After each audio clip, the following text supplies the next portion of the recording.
नमस्कार दोस्तों। बसंती की सहेली रेखा ने उसे गले लगाते हुए खुशी से बताया कि मेरे घर वालों ने आज मेरी शादी तय कर दी है। अब क्योंकि तुम ही मेरे सबसे करीब हो तो इसलिए शादी के सफ़र को रंगीन और हसीन बनाने के लिए तुम्हें ही मेरी मदद करनी होगी। बसंती ने कहा कि मुझे तो जो कुछ कहोगी मैं कर दूंगी, लेकिन एक बात तुझे अभी से समझा देती हूँ कि शादीशुदा ज़िंदगी के सफ़र में खुशियाँ कम हैं और कांटे बहुत अधिक हैं। रेखा ने बसंती से कहा, देखने में तो आप दोनों पति पत्नी बहुत खुश दिखाई देते हो, फिर भी ऐसी अजीब सी बातें क्यों कर रही हो? मैं तो जब भी आपके घर आती थी तुम बड़े ही प्यार से अपने पति को ए जी ओ जी कहकर बुलाती थी। बसंती ने रेखा से कहा कि पति पत्नी के रिश्ते में चाहे कितनी भी अनबन क्यों ना हो, लेकिन दूसरे लोगों के सामने हर औरत पति को ए गधे या ओ गधे कहकर तो नहीं बुला सकती। इसलिए हर औरत अपने पति को ए जी ओ जी कहकर बुलाती है। रेखा ने बसंती से कहा, क्या तुम्हारे घर वालों ने शादी से पहले जीजाजी के बारे में अच्छे से जांच पड़ताल नहीं की थी? बसंती ने जवाब दिया कि घरवाले ने तो सब कुछ किया ही था। मैंने भी कई प्रकार के व्रत और पूजा की थी। अपनी मौसी के कहने पर मंत्रत नाम की एक नदी में बहुत सारे पैसे भी डाले थे ताकि मेरी शादी किसी अच्छे से लड़के से हो सके। रेखा ने हैरान होते हुए पूछा कि फिर क्या हुआ?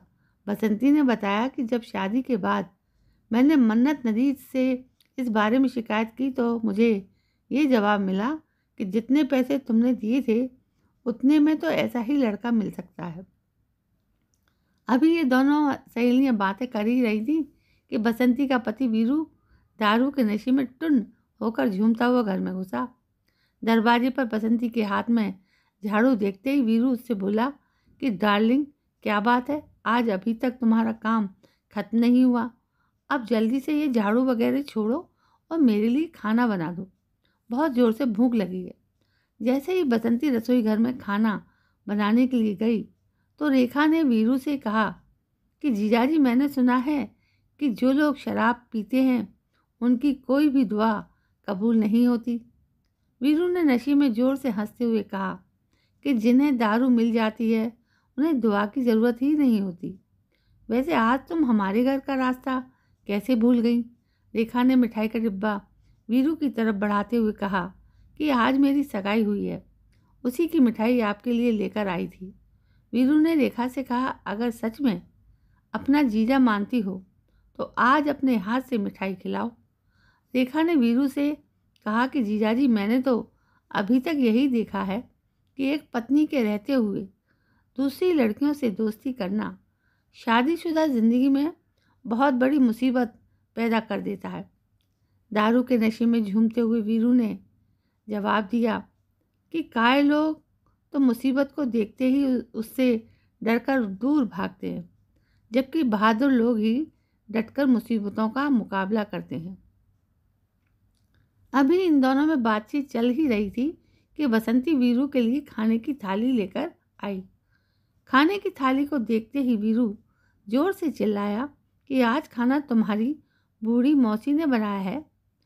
पास बैठी रेखा ने कहा कि जीजाजी, यह तो कमाल हो गया, आपने अभी थाली में पड़े हुए खाने को हाथ भी नहीं लगाया और आपको कैसे मालूम हो गया कि खाना बसंती ने नहीं मौसी ने बनाया है? वीरू ने कहा कि कल तक खाने में काले बाल दिखाई देते थे, आज ये देखो थाली में सफ़ेद बाल नजर आ रहा है। रेखा ने वीरू के गुस्से को थोड़ा ठंडा करते हुए उससे कहा कि मेरी सहेली बसंती आपसे हर समय प्यार से बात करती है और आप उसे हर समय डांटते रहते हो। वीरू ने कहा, तुम्हें किसने कह दिया कि बसंती मुझसे प्यार से बुलाती है? हाँ, जब हमारी नई नई शादी हुई थी उन दिनों ये ज़रूर जानू जानू कहती थी। कुछ समय बाद इसने ए जी ओ जी कहकर बुलाना शुरू कर दिया। उसके बाद जो यही सुनाने को मिलता है कि अजी सुनते हो, मुझे तो लगता है कि और कुछ दिनों बाद ये मुझे इस तरह से बुलाया करेगी कि ओ कहाँ मर गए हो, इतनी देर से पप्पू तुम्हारी जान को रो रहा है। रेखा ने बात को हंसी मजाक में टालते हुए कहा कि किसी ने सच ही कहा है कि पति की जिंदगी सुधारने के लिए एक पत्नी का होना बहुत ज़रूरी है। वीरू ने उसे टोकते हुए झट से कहा, लेकिन तुमने शायद ये नहीं सुना कि एक पत्नी को सुधारने के लिए सारी ज़िंदगी भी कम पड़ती है। रेखा ने वीरू को कहा, यदि तुम दोनों एक दूसरे को बिल्कुल पसंद नहीं करते थे तो फिर शादी क्यों की? वीरू ने कहा कि तुम्हारी सहेली बसंती के बारे में तो मैं कुछ नहीं कह सकता, लेकिन मैंने तो मजबूरी में तुम्हारी सहेली से शादी की थी। रेखा ने कहा कि कैसी मजबूरी थी जो आपको ये शादी करनी पड़ी? वीरू ने जवाब देते हुए कहा कि मैंने तुम्हारी सहेली से वादा किया था कि मैं उसके लिए दुनिया के सारे दुख और तकलीफ़ें झेल सकता हूँ। बस वो वादा निभाने के लिए मुझे ये शादी करनी पड़ी। रेखा ने वीरू से कहा कि उम्र और तजुर्बे में आप मेरे से कई अधिक जानते होंगे, परंतु जहाँ तक मैंने ज़िंदगी को जानने की कोशिश की है तो यही पाया है कि हम अपने आप को हर काम में निपुण समझकर दूसरों को ठीक करने की कोशिश करते हैं। ये बिल्कुल वैसा ही है जैसा कि हम अपनी शक्ल सूरत को ठीक करने की बजाय आईने को साफ करने लगते हैं। जीजाजी, प्रेम प्यार के बिना हमारा जीवन तो बंजर धरती की तरह होता है।